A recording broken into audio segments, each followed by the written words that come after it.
Hello po, isang magandang araw po sa ating lahat and kumusta po kayo? Ako po si Melissa and Aquarius, welcome po sa channel po natin. Maraming salamat po sa inyo, sa lahat po na tumatangkilik po sa ating channel. Ine-extend ko po sa inyo ang blessing po na binigay po sa akin ng Diyos Ama para po sa ating lahat and nawa po magkaisa po tayo. Ngayon Aquarius, ang gagawin po natin is magbibigay po ako ng card, no?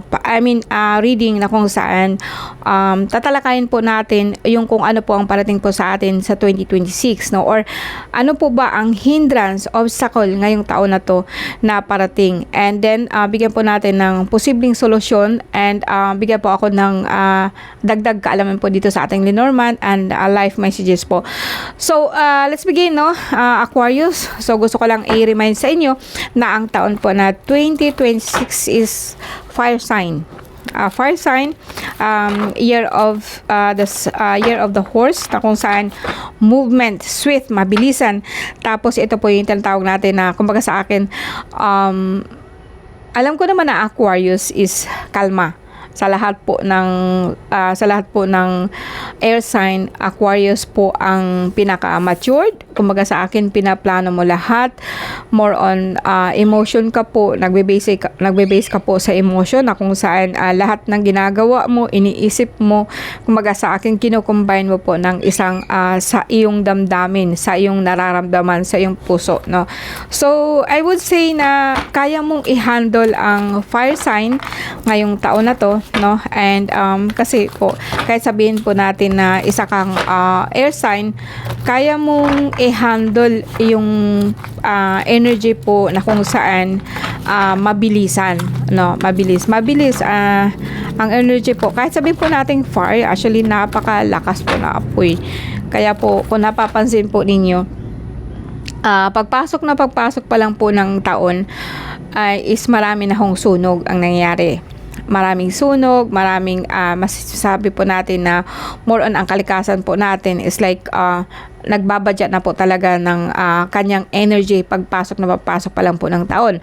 So kung also reminder na i-remind po natin sa inyo o sabihin po natin na isipin po natin this year na kung saan year of the snake at saka water element, mas marami po sa atin ang binaha, no? Lalo na po itong panghuling mga buwan. So ang energy po ng bawat taon actually hindi po yan nagsisinungaling. This is an energy na kung saan dapat po aware po tayo, no? So mag-ingat po kayo sa apoy, lalo na po sa mga Aquarius, no? Aquarius, Libra, Gemini, which is alam ko naman po na kumbaga sa akin na lalo na sa Gemini na padalos-dalos po ng desisyon, no? Sa iyo Aquarius, parang kaya mo lang po siya, no? Kaya mo siyang i-handle. Okay, Aquarius,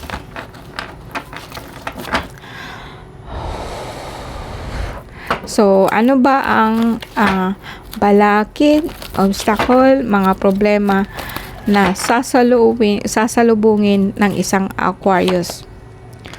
Okay, Ace of Wands. Ang card po na ito, guys, is a positive card. Lahat ng ace is positive. An ace is something like new beginning. Ang gusto ko lang po kasi dito is just like hindi siya magiging hindrance, or mostly sa inyo Aquarius is magsisimula po, bagong simula ngayong taon na to. Tingnan natin kung ano po yung sisimulan po ng isang Aquarius.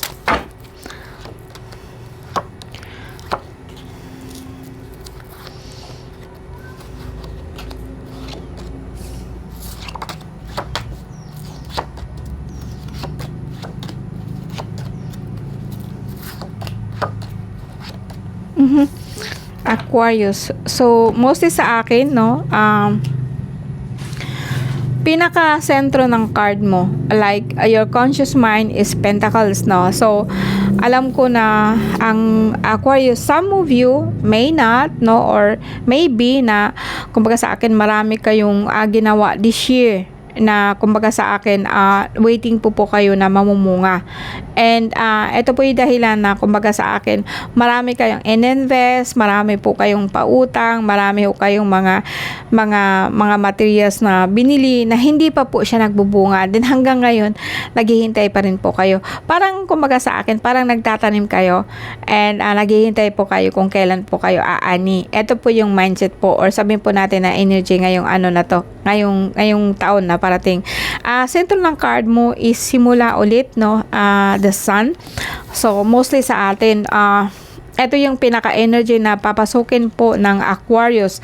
Kumbaga sa akin, dito kasi parang makikita ko dito na ang ito kasing taon na to, ito yung pinaka-element po niya. 2026, Year of the Horse and fire element. Ito yung pinaka simbolo niya. And magkatabi pati ng the Sun. Almost the same energy itong dalawa. Parehas po nakakabayo, parehas po bagong simula. Kung titingnan po natin, itong the Sun is also a symbol of wands, no? Kumbaga sa akin, maraming simula, maraming gagawin. Pero pagtabihin mo to, sa sakit po guys, no, makakaranas ho ang Aquarius. Kung lalaki ka po, prostate, no, so magkakaroon ka po ng problema sa iyong kidney, prostate, no, and sa babae naman po is magkakaroon ho kayo ng problema sa mattress. Some of you, maybe not at all, pero pagdating sa sakit po guys, no, pwede pong maranasan po ninyo ito. Dala po ng sobrang stress nitong mga nakaraang taon or itong taon na to, no. Ngayon, in the past po, or ngayon po, mangyari din po ito na Libra, na itong sinimulan mo na negosyo is just like doon or magsimula ka ulit, parang kumbaga sa akin mahihirapan ka. Alam mo kung bakit? Kasi nga po yung pera mo ininvest mo na. Ininvest mo na dito nga, sa baga na itanim mo na, naghihintay ka na lang. Pero deep inside kasi po, parang sabihin ko nga sa inyo, no, actually dito po sa conscious mo, parang ikaw Aquarius, kumbaga kalmado ka lang, no, okay lang, waiting ka lang po talaga, pero deep inside alam mo nagagalit ka na kasi sa kahihintay mo naman, nakahihintay ang tagal po, no, naubos na ho yung pera ninyo, paano pa ho kayo magsimula ulit na naitanim na ho nga ninyo, nai-invest na po ninyo yung pera. Now pangalawa po, pag titingnan po natin ang susunod, like sa buong taon na to, unang pangalawang buwan, unang tatlong buwan, makikita ko dito na Pentacles, parang medyo mauubusan po kayo ng budget, and pero keep on going pa rin. Ang makikita ko dito guys, no, ang mapupuntahan po ninyo is just like sobrang trabaho, burnout, and kaya ka po parang kumbaga sa akin, you wanna give up, no, parang bitawan mo na itong mga ininvest mo, then magsisimula ka ulit. Then ang pangalawang card mo dito, sunod na card mo dito guys is just like tinatawag po natin na the king of Pentacles, no. Nagalit ho to sa'yo. Now overall, may nakita din po ako dito na minsan ho, sa sakit ha, dahil nga ho may tama ho kayo sa prostate, masakit ho balakang nyo.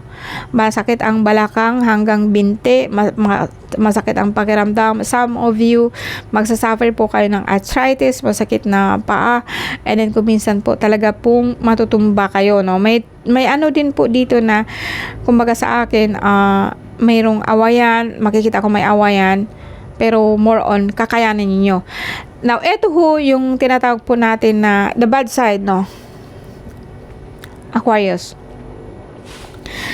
And ang sa akin kasi ho, pwede ho kasi na in the past o ngayong taon na to, may gumagawa sa inyo, no, and although kahit anong pagsisikap mo, talagang kumbaga sa akin minamalas ho kayo pagdating sa pera. I'm so sorry, Aquarius, no, hindi ko pwedeng sabihin sa inyo na okay, may pera kayo, ano, no, nakikita ko dito po na talaga pong mauubusan kayo ng pera. Ito po kasing na-invest ninyo, sabihin po ako po sa inyo talaga pong magkakaroon kayo dyan ng awayan, sigalot po na kung saan magkukos po sa inyo, mawalan ho kayo ng pera, mawalan ho kayo ng negosyo. And parating, although kakayanin mo, pero ang bigat po ng pamilya, lalo na po kapag iniisip ninyo na kayo lang, no, kayo lang ang nagtatrabaho. So, by the end, guys, no, kasi kung titinan ko dito, lalo na outside force, no, kumbaga sa akin, yung mga tao po talaga, sa palikot ninyo, kuminsan di po sila natulong, especially po, family member po, no. And ito po ang minsan na lalong kinabibigat po ng problema ninyo, Aquarius. Pero sa akin po, no, ang lahat kasi ng mga to, like say, wala ho kayong pera, maubusan ho kayo ng pera. Although sabihin po natin na totoo, but hindi ibig sabihin na tumpak. Totoo, pero mali ba? Oo, sabihin natin sa ating mundo, sa material na mundo, sa mundo natin dito sa ibabaw ng lupa, totoo po yun na kumbaga sa akin walang pera. Pero hindi ibig sabihin na totoo yun at all. Kasi ang pera kasi is just only in your mind. Kumbaga sa akin na walang ka lang pera, nalang ka nun. Sa isip lang ho kasi ninyo yan, no? And pwede mo naman siyang i-turn over kapag hindi po mabigat ang pakiramdam nyo. Yung bagang okay, sabihin natin na pera nyo, okay, nawala na siya, ano pa, naubusan kayo ng pera, okay, so what? No? Alangan naman na malugmok lang kayo, alangan naman na hindi ho kayo babangon, alangan naman ho na hanggang dyan na lang kayo, ikakain pa tayo, may mga anak pa kayong pinapaaral, anong gagawin nyo? Is it all na ito na lang na, katapusan na? Anong gagawin natin? Anong gagawin nyo?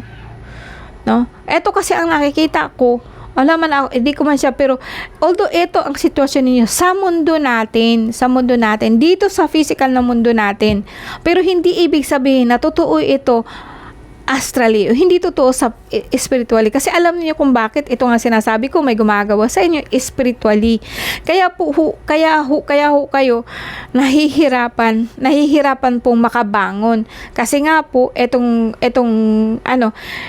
etong kahihintay mo, wala naman hong darating talaga ang time na magagalit na kayo kasi nauubusan na kayo ng alam niyo yung daily needs natin, yung kakain ka araw-araw, tapos kulang po yung dumarating, magagahol ka talaga. So ano ba ang gagawin natin? Okay, kailangan mo kasing harapin kung ano talaga yung problema. Although ang ano mo kasi nakikita ang magkatabi kasi ang The Sun, this is both positive card. Pero pag nagkatabi na ito silang dalawa, hindi niya siya maganda. Kasi lahat po kasi ng project mo na inumpisahan mo, masusunog talaga siya. I mean to say na mawawala siya, masusunog siya, mababurn, sunog, tunaw yung mga pinaghirapan nyo. Ito yung sitwasyon talaga po na kailangan ninyong harapin. And then, ito naman na itong tinatawag natin na mag-burden or paano kayo makapagsimula ulit? Kasi ito, magsisimula kayo. This is a positive card, pero depende siya sa sitwasyon kung anong susunod. For me, still positive pa rin siya. Kahit na sabihin natin, oo, talagang harapin natin ang katotohanan na, okay, andyan na nga, wala na, naubos na yung pera, wala ka na po. Katotohanan yun sa ating mundo sa physical. Pero hindi ibig sabihin na totoo siya, spiritually. Kasi if you believe in God, or if you believe in yourself, and then you can move mountains, you can turn something. Etong pera mo na ininvest mo, pwede ka hong magsimula ulit. Lagi kong sinasabi niyo, paano ate, paano kami makapagsimula ulit? Wala na yung pera namin, tunaw na. Paano kami makapagsimula ulit? Bakit ang hirap po na makabangon? Bakit po ang hirap ng . Kasi ginawan ho kayo ng mahika. 'Di ba? 'Di ba? Kasi ang hirap po na makabangon. Bakit po ang hirap ng . Kasi ginawan ho kayo ng mahika. 'Di ba? Kasi ang hirap po na makabangon. Bakit po ang hirap ng . Kasi ginawan ho kayo ng mahika. 'Di ba? Kasi ang hirap po na makabangon. Bakit po ang hirap ng . And then hanggang ngayon, hindi pa rin kayo naniniwala na about sa spiritual, kung hindi nakikita, hindi niyo. Alam ko mo sa atin nakikinig mga babae, no? Kasi mga babae lang po kasi ang maano dito, natingnan talaga kung ano. Kasi tayong mga babae kasi, more on ano tayo sa wisdom, lalo na sa Aquarius, more on wisdom kayo, more on alamin nyo kung ano po talaga ang nangyari. And then do something about it. Hindi niyo kaya yun. Hindi ko naman sinabi na ako kaya ko ito lahat. Pero at least pwede ho tayong sabay-sabay. Ma'am, ano po ba talaga ang pwede kong gawin? Then hindi ko na ho kaya na pag-isa-isahin ko kayo. Kaya gagawa po ako ng community na kung saan makapagtanong kayo sa akin at once at lahat po masasagot, lahat po kayo. Kasi itong nangyari na to, hindi lang to nangyari sa isang tao, hindi lang to nangyari sa Aquarius. Maaring mangyari ito sa Libra, Capricorn, Leo, Aries, marami po nangyayari po ito sa lahat. So anong gagawin natin? Anong gagawin ko? No, anong posibleng pwede pong gawin? Meron ho tayong magagawa. Kasi ang bago kasi nangyari to, bago ito nangyari na nasunog yung lahat ng investment mo, dahil may problema ka na po, hindi mo lang siya tinatanggap, hindi mo lang sila inaano, di mo ba na-face ba? Maraming sa atin na mga mahihirap, no, sa atin po na ordinaryong tao lang, na nagsisimula pa lang, mostly kasi nag-i-invest tayo sa something, nag-i-invest tayo sa maling paraan na akala mo ang pera na in-invest mo tutubot, lalago po yan by itself. No, hindi po. Kasi ang negosyo kasi dito yan, no, dito sa isip mo, dito sa puso mo. Dapat lahat ng ginagawa mo gusto mo. Lahat ng ginagawa mo, willing ka talaga po, no, to do everything po na para lang po makonsist po yung negosyo mo o maitawid mo yun. Kasi this is investment gone bad, no? Nawala ho. Kahit ano pa yan, sasabihin natin sa health mo, yung health po ninyo, yes, ganun pa rin po. Ang health po natin, parang sabihin ko nga sa inyo na yan, nagkakaroon na ho kayo ng problema, no? Na, in fact, pagdating sa health naman dito, magiging okay ho kayo. No, may gumawa lang sa inyo against po sa katawan nyo kasi this is your body. Actually, nagalit siya, parang sumuko yung katawan nyo, kaya po parang hirap kang tumayo, masakit ang tuhod, masakit ang buong katawan, no. And then iniisip mo pa po yung mga bata, no, nag-aaral pa, no, or mga anak mo nasa kolehiyo pa. So you see, ano ba ang nangyayari sa mundo natin? Bakit tayo hirap na hirap? Na samantala naman po, most of us, no, makita natin. Kasi kung titingnan niyo kasi gulo, manood kayo ng, alam niyo yung Facebook ko, halos, kung pwede nga lang po, i-delete ko na yung Facebook ko eh. Wala ka nang makikitang katotohanan dyan. Puro na peke. Basta lang maka-content. Basta lang po makaano. Basta lang po, hindi na totoo lahat. Lahat po ng mga bad news nasa Facebook na. Oh, kaya mabuti na nga sa akin, okay, gagamitin yung mga information about sa Facebook, yeah. Kasi hindi na maganda ang Facebook po. No? At least kayo na nanonood dito sa akin, nanonood kayo dito sa akin sa YouTube, at least kahit papaano po, mapipili mo kung ano yung papanoorin mo. Kung ayaw yung manood sa video ko, skip mo. Pero sa Reels pa sa Facebook, andyan na ho lahat. Segundo lang yan, 'di ba? 3 seconds lang po yan. Pero yung mensahe po talaga pong kakaiba. Masakit po sa isip. No, lalo na yung mga nagpapakamatay, dapat hindi ho yan ipopost sa Facebook eh, kasi alam niyo kung bakit ano na po yan, nakaka-influensya po yan ng ibang tao. Di ba niyo napansin na nagpakamatay yung nanay kasi may sumunod na naman, o binugbog si babae, sumunod na, halos sunod-sunod na po yun. Kasi the more ho ikaw aware, the more po ang tao na conscious about something, marami ho niyan ang kasunod. Kaya iwanan sa akin, kung hindi man lang doon na ho kayo sa Messenger, makikita ninyo kung sino po nagsisend. Pero sa Facebook, no, hindi na maganda. Tapos sasabihin ni Meta, mali, bawal yung mag-send ng ganyan, bawal po mag-send, pero suicide tinatanggap nila. Alin doon ang ano? Wala na ho, ganyan na po talaga yung ano ngayon. May mga mensahe po sa ano natin. Sinisira nito ang ating confidence sa ating sarili. Sinisira ng ano na to. Bakit ko to sinasabi sa inyo guys, sa Aquarius? We have to be aware. We have to be aware nung kung ano ka. Kung ito naman po is like talagang hirap ka, oo. Talaga pong makikita ko po, pero hindi ibig sabihin na matatapos ito. Anong gagawin mo as it's a challenge kita, Aquarius. Anong gagawin mo? Skip mo tong video kasi ayaw mo makinig, but this is the truth. May mga anak ka na umaasa sa iyo. You have to turn yourself in, kumbaga sa akin. You have to face the facts and alam ko mahirapan kayo, yes. Sorry. Pero I can see ito kasi maganda siya, oh. Ito lang ang pakikinggan ko, maganda to. Maganda siya. Hindi ibig sabihin na magsisimula kayo ulit. Magsisimula ka sa isip mo kung anong gusto mong gawin. Magsimula ka sa sarili mo kung ano ang dapat, kung ano ang gusto mo, andun na makapagpasaya sa iyo, and then so on. Alam kong mahirap po yung guys, hindi ko kayo makonvince in a once na ang lahat ng gusto natin sa buhay is ibibigay po ng Diyos Ama dahil mahal na po niya tayo. And then ibibigay po ng mahal na ina dahil alam niyang mga anak niya tayo. Anong nangyari kasi? Nawala ako tayo. Na disalign ba tayo ba? Nahiwalay po sa Kanya. Dahil po sa maling paniniwala. Dahil po sa mga itinuturo sa atin na hindi maganda. No? Okay guys, thank you very much po, no? Tingnan natin dito sa tingnan natin dito sa Lenormand, no? Aquarius.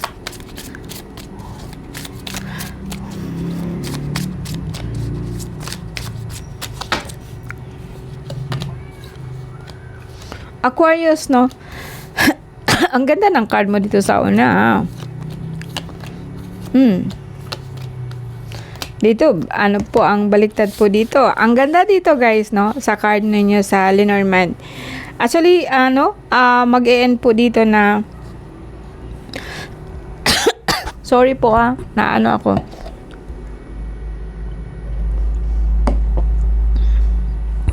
Okay. Yung sinabi ko sa iyo kanina, ang ganda po ng result dito sa Lenormand.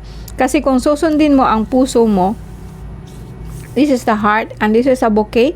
Kung susundin mo ang puso mo na lahat is abundant ka, lahat po is okay ka, lahat po is like masaya ka po in a ways, money, pera, health, pagdating po sa mga mahal sa buhay, you're very happy in all aspect of your life. Ito talaga ang gusto mo.